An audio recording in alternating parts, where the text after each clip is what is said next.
경제가 보인다의 권수입니다. 경제가 보인다 오늘 첫 시간인데요. 경제가 보인다는 세계 경제의 중심인 미국 경제의 면면을 살펴보는 그런 시간입니다. 앞으로 특정 경제 이슈에 따른 우리 생활의 변화, 그리고 주식, 부동산과 같은 투자 이야기도 함께 고민하고 나눠볼 예정입니다.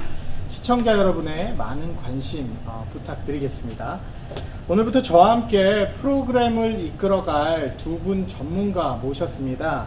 먼저 미 노동부와 모기지 협회의 이코노미스트로도 활동하셨고 페이스북 경제 페이지 경제가 보이네요의 운영자로도 활동하고 계신 김형진 교수님 모셨습니다. 교수님 안녕하세요. 안녕하세요. 반갑습니다. 그리고 한국과 미국의 다수의 대학에서 교수로 활동하셨고 지금 현재는 리폼드 대학에서 재무관리, 국제금융론, 투자론 등을 강의하고 계신 우리 노흥성 교수님 모셨습니다. 안녕하세요. 반갑습니다. 네. 오늘 첫 시간인데 첫 방송 시작하게 되는데 두 분 뭐 이런 소감 한마디, 각오 한마디 좀 부탁드리겠습니다. 김 교수님 먼저.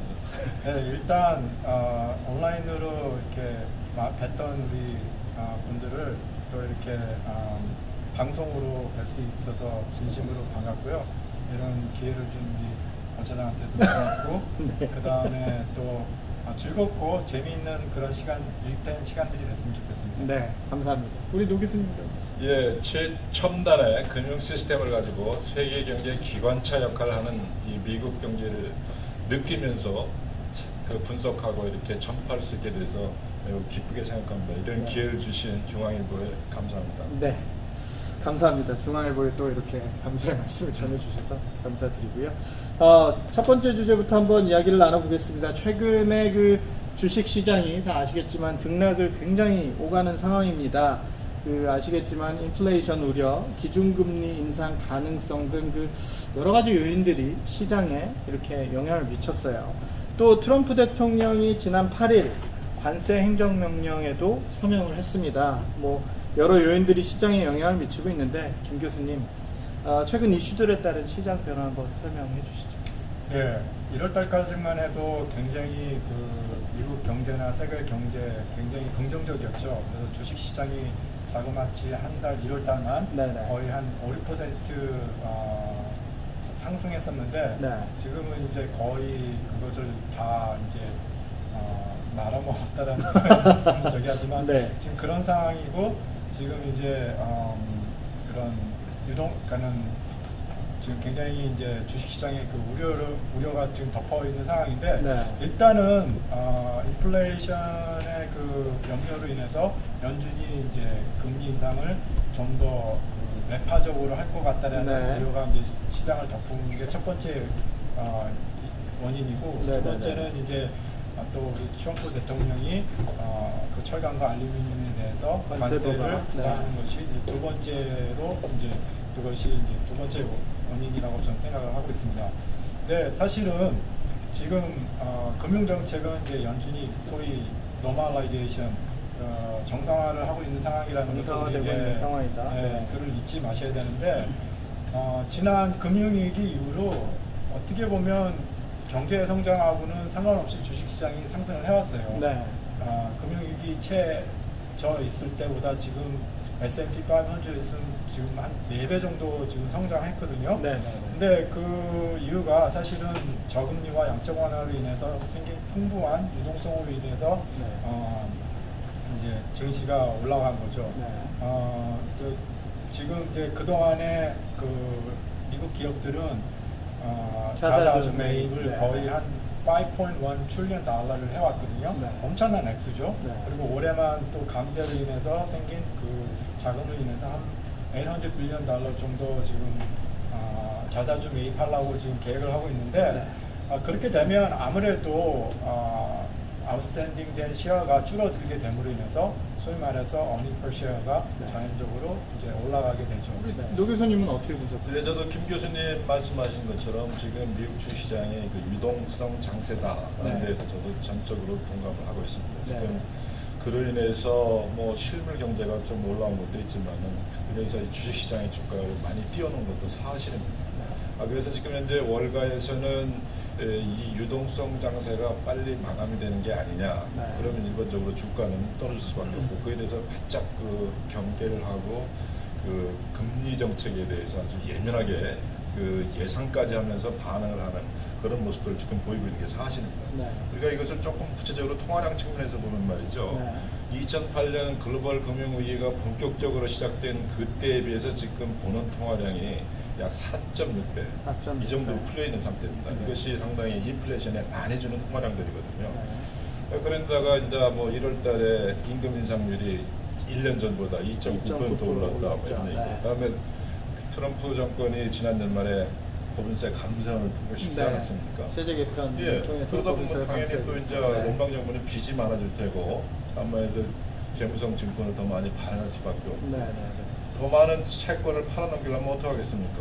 당연히 어떻습니까? 채권 가격을 깎아줘야겠죠. 네. 그러다 보면 그 반대로 움직이는 금리가 올라가는 네. 그런 현상이 또 나타날 수 없는 그런 상태가 되겠습니다. 기업들의 그 실적도 영향을 좀 미치지 않았습니까? 글쎄요, 일반적으로 기업의 실적은 전반적으로 보면은 상당히 2017년은 좋은 장세라고 이렇게 판단을 하고 있는데 지금 네. 현재 이 2월 1일 날 그 주가 조정이 아주 강하고 급하게 발생했는데 그때 전에서 발표된 기업들, 대기업들 몇 개는 공교롭게 월가 예상보다 조금 좋지가 않았습니다. 네. 그래서 이와 같이 그 유동성 장세가 빨리 끝나는 게 아니냐는 염려에 일부 기업이 그 예상보다 좋지 않은 영업 실적을 내놓으니까 주가가 막 폭락하는 이런 네. 상태를 보이고 있습니다. 트럼프 행정부가 그 관세, 철강과 알루미늄에 대한 관세 행정명령을 8일 서명을 했는데 이 내용은 조금 뒤에 좀 다뤄보도록 하고요. 인플레이션 얘기부터 한번 나눠보도록 하겠습니다. 인플레이션 요인, 지금 현재 경제 상황에서 인플레이션이 어떤 인플레이션입니까, 김 교수님? 네, 일단 인플레이션에서는 두 가지 종류가 있는데 네. 공급 쪽에서 발생하는 소위 말해서 원재료의 가격이 상승하면서 네. 오는 그런 인플레이션은 이제 경제가 이제 하락을 하면서 자연히 없어지는 인플레이션이거든요. 네. 그래서 사실은 이 공급 쪽에서 생기는 인플레이션은 그렇게 달갑지가 않습니다. 네. 예. 그리고 지금 이제 그 수요 쪽에서 생기는 인플레이션, 그래서 이제 디맨드 사이드 인플레이션, 그래서 임금이 상승하면서 생기는 그러니까 생기는 이제 이런 발생하는 인플레이션인데 이건 사실은 연준이 이제 지켜보는 인플레이션이거든요. 네. 그래서 지금 사실은 이제 그 공급 쪽에서 발생하는 인플레이션은 주식시장에 별로 좋지는 않고요. 네. 그 공급 쪽에서 발생하는 임금이 상승해서 생기는 그 인플레이션의 초기 단계는 수요 좋습니다. 쪽에서 발생하는? 네. 좋습니다. 왜냐하면 경제가 좋아지면서 경제가 확장하기 때문에 그 초기 단계에는 기업들의 그 수익도 많이 늘어나거든요. 네. 하지만 이제 어느 시점에 도달하면은 연준이 이제 금리를 상승하기 시작하니까 네. 그 이후부터는 이제 아무래도 증시에는 좋지는 않죠. 네. 근데 지금 이제 두 이슈는 번째가 이제 아마 지금 상황은 이제 두 번째 해당하는 상황이죠. 앞으로 한 6개월 동안 주식 투자자들이 바라보는 주식 시장 좀 어떻게 보고 있나요? 그래서 지금 현재 월 스트리트 저널이 그 조사한 바에 의하면은 대부분의 주식 투자자들이 앞으로 6개월은 좋을 주가가 거다. 상승할 거다라고 네. 답한 사람이 투자자의 약 49%입니다. 네. 이것이 말이죠. 어떤 때 조사된 거냐면은 그러니까 이번 조정장 네. 2월 1일 날 시작한 조정장이 13일 만에 거의 끝났지 않습니까? 네, 그리고 네, 이제 네. 조금씩 올라가지고 네. S&P 500 지수가 거의 한 절반쯤 그 줄어든 것을 만회한 그런 상태인데 그것이 있고 나서 조사를 한 거거든요. 네. 근데 이것도 일주 단위로 했는데 2주 전에 조사한 것보다 일주 전에 조사한 것이 12% 정도 더 높아서 49%예요. 좀 더 긍정적으로 계속 그러니까 심리 주식시장은 상태가 가고 있는 일반적으로 거군요. 앞에서 말씀드렸지만 500대 기업의 영업 실적은 지난해 상당히 좋게 나타났습니다. 네. 지난 연말에. 그런데다가 지금 염려하는 것은 이제 연준이 금리를 올린다면은 네. 주식 투자자들이 부를 증대시키는데 별로 좋지 않다. 네. 이런 메시지를 지금 가지고 있으면서 그래서 그걸 경계하고 있는 것이고 네. 그것이 조금이라도 금리를 많이 올리거나 이럴 가능성이 있어 보면 주시장이 확 떨어지는 그런 모습을 지금 보이지 않나 이렇게 지금 생각하고 있습니다. 알겠습니다. 투자자들은 긍정적으로 보고 있는데 지금 또 변수가 또 예. 등장을 하지 않았습니까? 예. 그 예. 트럼프 행정부가 관세 행정명령 8일에 서명을 했습니다. 그래서 철강과 알루미늄에 각각 그 25%, 네. 10%의 관세를 부과하기로 했는데 또 멕시코랑 캐나다는 또 제외가 됐죠. 예. 네, 그런 상황에서 이 철강과 알루미늄을 사용하는 산업군이 굉장히 많더라고요. 굉장히 많죠. 철강이라는 게 일반적으로 제조업의 전말이죠. 보통 우리가 제조업의 쌀이라고 할 만큼 그것이 사용되는 네, 거죠. 그렇죠. 그렇기 때문에 이 철강 그 수입액이 미국 거대한 GDP에 뭐 여기 철강 산업 연구소의 추정에 의하면 0.2%밖에 되지 않는답니다. 그러나 이것들이 곳곳에 중간 과정을 거쳐 가지고 그 제품이 소비되는 구석을 들여다보면은 상당히 파급 효과가 크다는 얘기죠. 특히 건설업에서 네. 철강 제품의 약 43%가 건설업에 사용된답니다. 네. 이게 다 외국 제품이 가격이 오른 상태에서 그 사용되기 때문에 품귀 현상 나타나죠. 가격 오름 현상 나타나죠. 그래갖고 이 당시에 한 추정에 의하면은 일자리가 약 20만 개가 사라졌다. 그렇죠. 뭐 이런 얘기를. 그래서 되게 조금만 경제 악재에도 되게 주시장 민감하게 반응을 하는데 이것이 주시장을 약간씩 흔들어 놓을 그런 가능성을 참 지금 많이 가지고 있습니다. 네. 그래서 또 하나는 앞에서 트럼프 행정부의 최대의 실수가 될 것이다라고 예측하는 그런 그 전문가들이 많다고 하는데 저도 여기에 대해서 참 유감이 많습니다. 경제 원론을 보면은 10대 경제 원리라는 게 되게 나오는데 거기 중에 세 번째가 되는 것이 뭐냐면은 무역은 왜 하느냐? 상호 상대방이 혜택. 상호 네. 혜택이 있기 때문에 한다는 그렇죠. 얘기예요. 근데 이것을 중단시킨다는 얘기거든요. 그렇기 때문에 미국으로서는 국민들이 많은 그 혜택, 무역으로 볼 수 있는 혜택을 잃어버릴 수밖에 없는 그런 상태가 된다는 이런 얘기입니다. 네. 그래서 결코 이 경제 원리라는 것이 어떻게 보면 무시되는 것 같지만은 세월이 지나면 그 부작용은 자꾸 누적되고 결국은 앞에서 부시 정부에서 중간에 그만둔 이유가 뭐겠습니까? 다 그 역작용이 크기 때문에 그렇게 중단시킨 게 아닌가 이런 생각이 들고요. 아마도 이건 볼 때는 정치적인 논리 그렇죠. 그런 것이 지금 큰 것 같습니다. 높여둔 러스트벨트인 사람들 좀 표를 얻자. 그다음 지금 트럼프가 얘기한 위대한 미국 국가를 건설하기 위해서 철강 산업은 국내에서 육성돼야 된다. 뭐 이래 가지고 서로 그런 것을 하기 위한 그런 명목은 조치로 좋은데 명목은 겁니다. 네. 두 분 모두 이번 관세 부과 방침이 굉장히 좀 부정적인 영향을 줄 수밖에 없을 것이다 이런 분석들을 하셨는데 그러면 투자자 입장에서 가장 좀 궁금한 내용은 지금 다양한 이슈들이 경제에 임팩트를 주고 그걸로 인해서 주식시장이 변동성이 굉장히 심하잖아요. 네. 이런 변동성을 그러면 좀 예측할 수 있는 이슈들이 좀 있을 텐데 네. 앞으로 좀 이런 변동 장세가 언제 얼마나 더 이어질지 그 다음에 예측 가능한 이런 변수들이 좀 뭐가 있을지 우리 노 교수님 한번 설명해 주시면 좋을 것 같습니다. 글쎄요. 저는 월스트리트저널의 그 투자자들의 그 설문에 대한 반응이 자꾸 이제 머리에 남습니다. 앞으로 6개월은 주가가 좋을 올 거라고 거다. 보는 사람이 49%고 네. 그것도 조정장을 겪고 나서 그게 37%였네 11%가 더 오른 네. 그런 수치니까 네. 일반적으로 미국 투자자들은 미국 기업의 그 성과, 실적 그런 것과 지금 또 매파적인 그 연준 그 의장의 통화 정책 그로부터 기대하는 것이 아마도 주식은 상승장으로 갈 거로 이렇게 보고 있는 것 같습니다. 네. 기존은 아마 상승장이지만 지금 주시장을 자꾸 교란시키는 요인들은 솔직히 사회자께서 말씀하신 것처럼 많은 게 사실이죠. 네. 아마도 금리가 오를 경우에 네. 과연 금리 정책을 과연 뒷북만 치는 그런 정책을 과연 파월 의장이 갈 것이냐. 네. 옛날 그 그린스팬 의장이 말이죠. 너무 무리하게 그 금리를 단기간에 끌어올리는 정책을 하고서 2008년 대금융 위기가 미국에 찾아옵니다. 네. 그렇기 때문에 이 저금리 상태가 오래 가는 경우 미국의 어떠한 위험 요인을 키우는 그런 기간을 많이 줄 수가 있습니다. 그렇기 네. 때문에 무작정 우리가 늦출 수도 없는.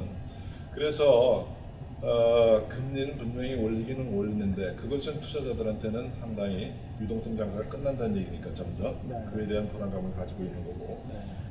그렇지만 여기에도 제가 보기에 그 파월 의장이 지난주에 그 하원에 가서 증언한 바에 의하면은 네. 지금 미국의 경제가 과다하게 오버히팅 됐다라고 보지는 않는다 이렇게 네. 했거든요. 그래서 제가 보기에 투자자들이 불을 증식하려는 그런 욕망, 그다음에 미국 경제를 안정되게 끌고 가려는 정권의 욕망, 경제 성장도 높이려는 정권의 욕망 이런 것들을 두루두루 감안할 때 이렇게 금리를 빨리 올려고 주식시장을 그 쿨다운 시킬 가능성은 별로 많아 보이지는 네. 않다. 그렇지만 지금 교란 요인이 옆에서도 김 교수님 말씀하셨지만 우리가 그 무역에서 있으면 보호주의 무역은 솔직히 말해가지고 2차 세계대전 후에 굉장히 줄을 끌고 온 게 자유무역주의거든요. 그렇죠. 네. 한국도 그렇고 많은 나라들 전후 패전국가들이 그것 때문에 먹고 저 경제가 쓴 겁니다. 근데 네. 이것을 이제는 중단하겠다는 거거든요, 미국이요. 그렇기 때문에 그것이 주시장에서 상당한 역할을 줄 겁니다. 네. 김 교수님은 어떻게 전망하세요? 뭐 일단 저는 뭐 이미 조정이 들어갔고 네. 저는 이 조정이 3월까지는 변동성이 좀 더 이렇게 지속될 거라고 이제 좀 3월까지? 예, 봤거든요. 그게 이제 연준이 그 3월 21일 날 이제 그 미팅을 하고 난 다음에 네. 좀 더 그 금융 정책에 대한 그 확실한 좀 클리어한 그런 메시지를 할 때까지는 아마 네. 그 조정 기간이 이제 좀 변동성이 이제 좀 있을 거라고 생각을 하는데 네. 사실 지금 미국 증시는 2016년 11월 달 그러니까 트럼프 대통령이 당선하고 난 다음에 제대로 조정을 경험한 적이 없었어요. 네. 작년 3월 달에 조금 이제 하락하고 그 이후로는 거의 10개월 동안 계속해서 꾸준히 상승을 했거든요. 네. 그래서 1월 달에만 해도 벌써 한 6% 상승을 했는데 네. 평균적으로 이렇게 보면 한 0.65%? 매달? 예, 매달 평균적으로. 그래서 거의 한 10배가 이렇게 1월 달에만 상승했으니까 이 조정은 반드시 왔어야 되는 조정이었고, 네.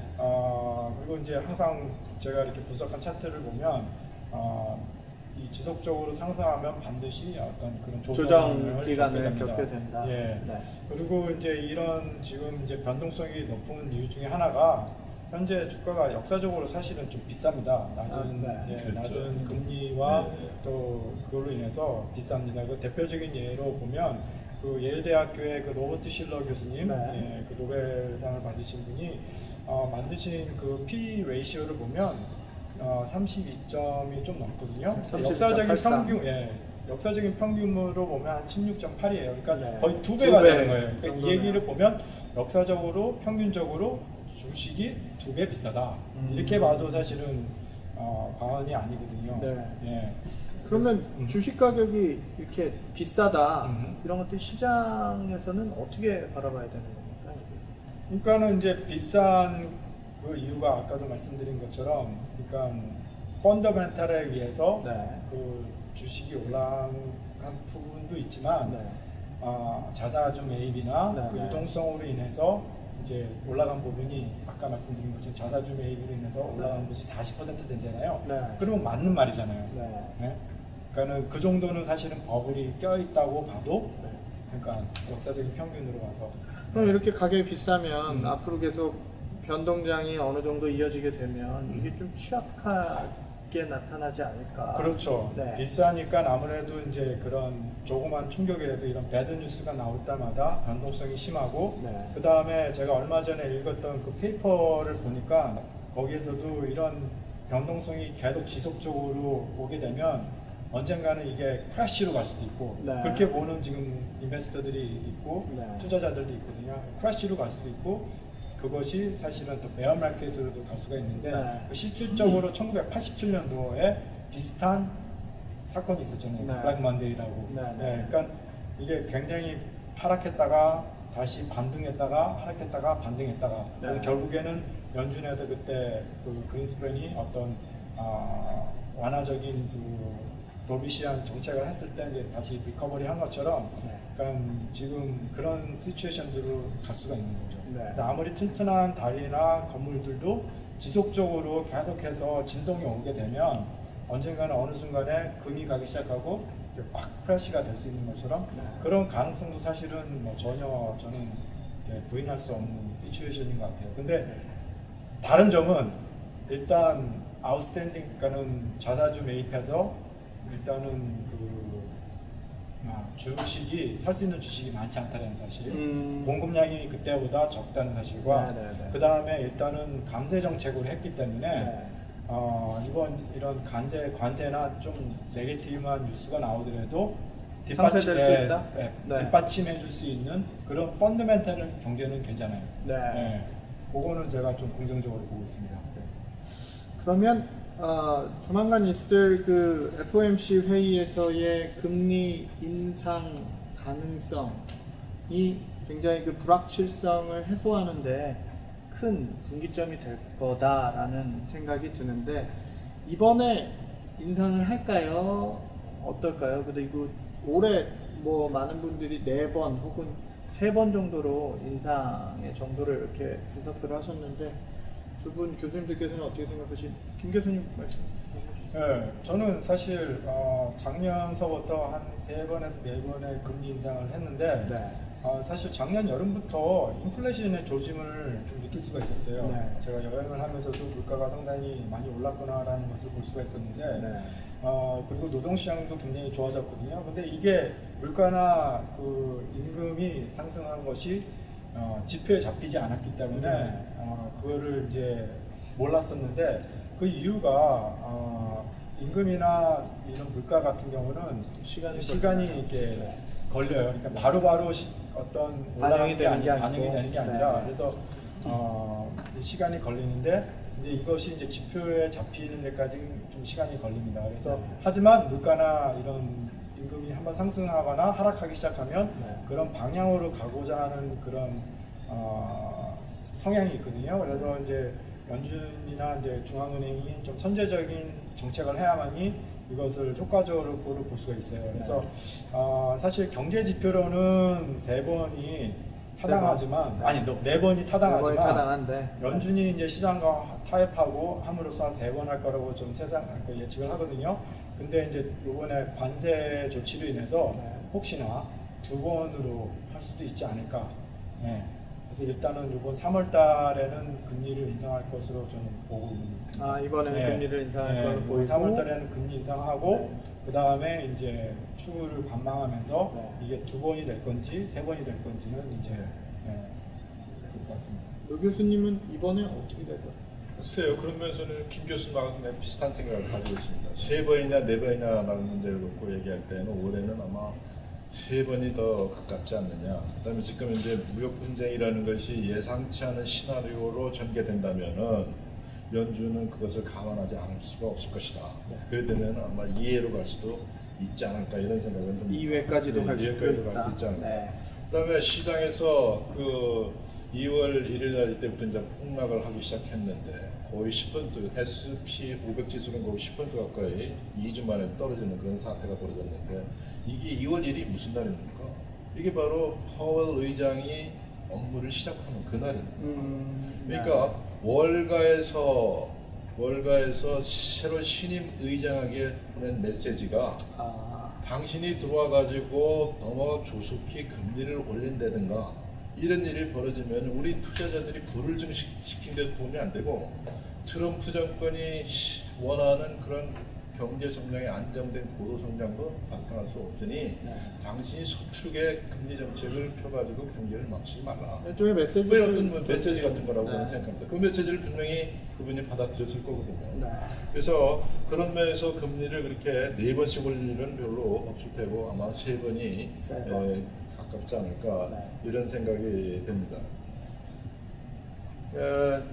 그다음에 또 하나 얘기는 이분이 이제 의장이 되기 전엔 2017년도에 그 어떤 연설한 게 있었고 봤는데 거기에서 얘기는 2019년 이게 내년까지죠. 내년까지 연준 기금 금리를 3%로 끌고 가는 것이 내부의 그 거버너들의 그 의견 수렴이랍니다. 근데 지금도 만약 이제 뭐 상황이 또 늘 바뀌는 금융시장이기 때문에 그것을 고수하기는 쉽지 않겠지만은 대표적인 부분 무역 분쟁 가능성이죠. 만약 그것을 고수하려 한다면은 솔직히 지금 그 연방 기금금리 하단이 1.25%죠. 1.25에서 1.5%죠. 그렇죠. 그러면 1.25%가 내년은 연말까지 3%를 가려면 7번 올라가야 돼요. 그렇죠. 0.25씩 1번이니까. 그렇다면은 올해 3번 올리고 내년에 4번 올리는 그런 시나리오가 더 유력해 보이는데 상황이 바뀌어서 아마 그 상태로 못 갈 가능성도 상당히 있어 보이긴 합니다. 근데 저희가 그 일반적으로 그 인플레이션이 그 1년 전에 비해서 지난 1월 달에 약 2.1%로 전 어떤 때보다 좀 높은 수준으로 나오고, 그래서 아마도 이번에는 금리를 올릴 가능성이 있지 않느냐 이런 생각이 들고. 올릴 가능성이 예, 높다. 예. 알겠습니다. 오늘 두 분 말씀 감사합니다. 오늘 경제가 보인다 첫 시간이었는데요. 저희가 준비한 내용은 여기까지입니다. 저희 경제가 보인다에서는 애틀랜타 중앙일보 페이스북 페이지와 이메일을 통해서 피드백을 받고 있습니다. 많은 관심과 참여 부탁드리겠습니다. 지금까지 시청해주신 여러분들 감사합니다. 감사합니다. 감사합니다.